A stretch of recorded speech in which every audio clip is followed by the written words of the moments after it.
Alright, this is Brent from TradeGuild.net. It's Sunday, October 4th. I'm going to show you a really easy way to scan for some shorts. First thing I want to do is get rid of this graphic of Alcoa, which I do simply by pushing this button. I like candlesticks, so all I need to do is hit the control button, hold that down, and hit B. And this is going to give me all the different types of representations of price. So I want candlesticks. The other thing I'm going to do really quick is double click on moving average, change that to 50. So it's a simple moving average, as you can see here, 50. Click OK. Volume bars I don't need right now, so see this little thumbtack? I'm going to just tack that off to the side. They're over here if I want them, but I do want an indicator called volume surge. So I'm going to hit / and I'm going to type volume and select volume surge. This red flag over here is where I'm going to create my rules. It's the palette, the rule palette. So I'm going to hit that. So first thing I'm going to do is grab, everything is kind of drag and drop here. Grab price history. Okay, left click on it, hold on to it, drag it over here where it says create rule, drop it. And the rule that I want to create is price history is moving down through that 50 bar moving average that we just created. So I have all kinds of choices here. You can pause the video and take a look. But what I'm looking for is crossing down through the 50-day moving average, which is right here. I'm going to change the color a little bit, red. Now, true. I want it to be true 1 out of 4 bars. So I have 4 bars, and it's got to be true at least one of those. So I'm going to leave that. I'm going to do the same with volume surge. I'm going to grab it. I'm going to drop it over here. And what I want volume surge to do is I want volume surge to make a new high. Simply find making new high. And the period, I want 30 bars. And I want the same condition. I want it to be true 1 out of 4 bars. I'm going to change this to a red. And it's at new high. I have a couple different choices here. Challenging it, breakout, new high, at new high. Leave it at new high. Now I want to add one more thing, and this is a custom indicator. You're going to have to get in touch with me about this that I've developed, and it's called 3C. So I'm going to type in 3C, and this is the one I want. You can see I have 3C my chart, my layout, my indicator is the one I want. And I don't need this extra moving average, so I'm just going to grab it and I'm going to drag it to the trash bin and drop it, and it's gone. So the indicator's in orange. I have a 55 bar moving average in blue. I want 3C to be under the 55 bar moving average. So I'm going to grab 3C, remember drag and drop, and I'm going to say create a rule. And I want this to be less than the 55 bar. So below the 55 bar moving average. And I want this to be true 5 out of 5 bars. Okay, what I want to do is I want to combine all these.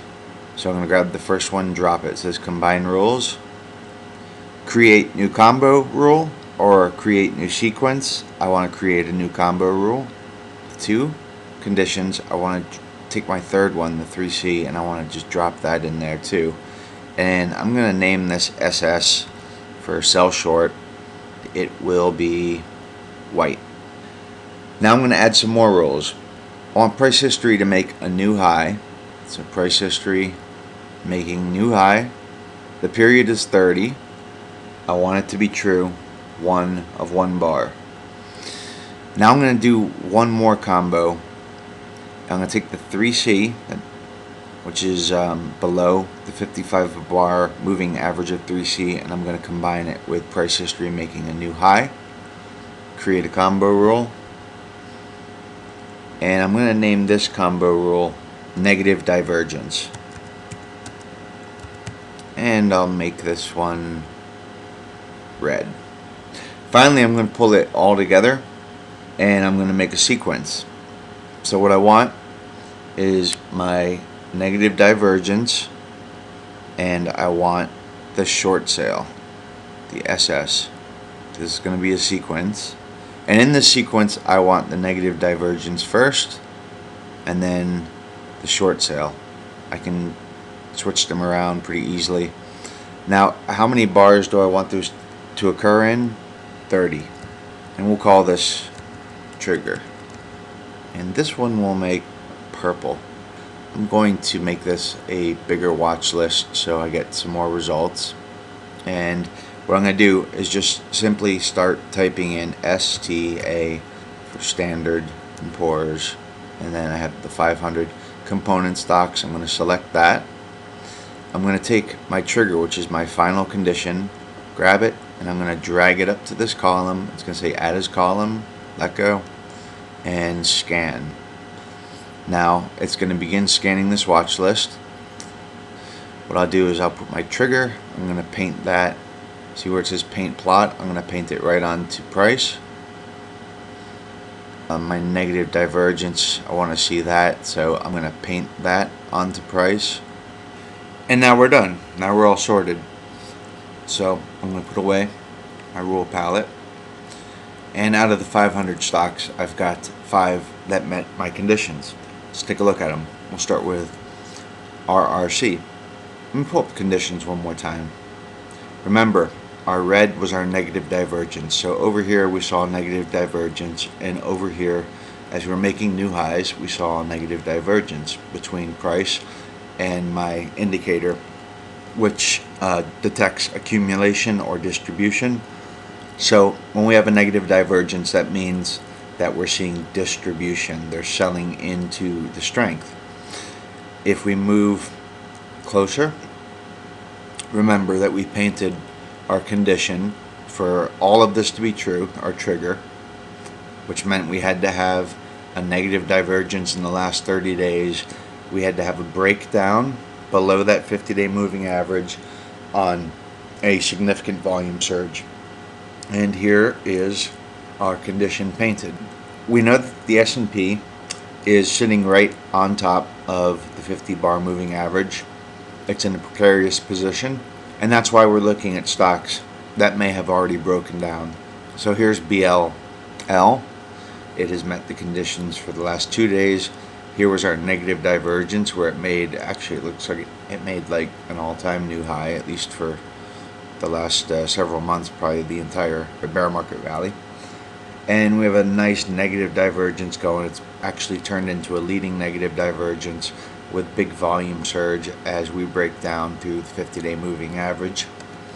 KMB, you can also see where we had negative divergence over here, negative divergence over here. So this tells us this whole period here that has more or less gone lateral. It hasn't made any considerable gains, has just been a period of distribution where the strong hands are selling to the weak hands. And then again, here's our trigger conditions. Here's our trigger conditions over here. And we are in a massive leading divergence over here, so that's great. Pfizer.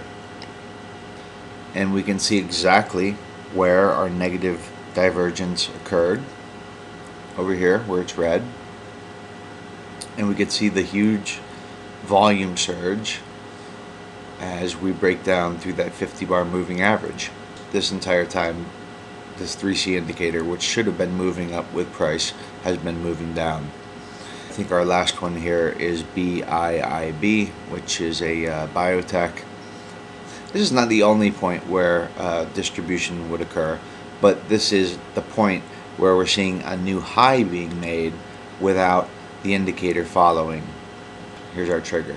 So these are all guys that, in my opinion, are probably ready to go as far as short sales. Maybe you wait for them to drop a little bit and bounce back into the 50. So they would drop, they would bounce back into the 50 and then go down.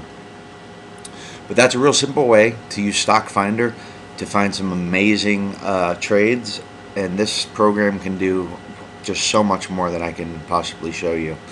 Stop by my website. I have some free resources. I have the links to Stockfinder. Click on it from my website. I'm an affiliate. I appreciate you using my links, and it won't cost you anything more than just simply shoot me an email. So for now, this is Brant from TradeGuild.net. I hope you enjoyed it. Have a great trading week.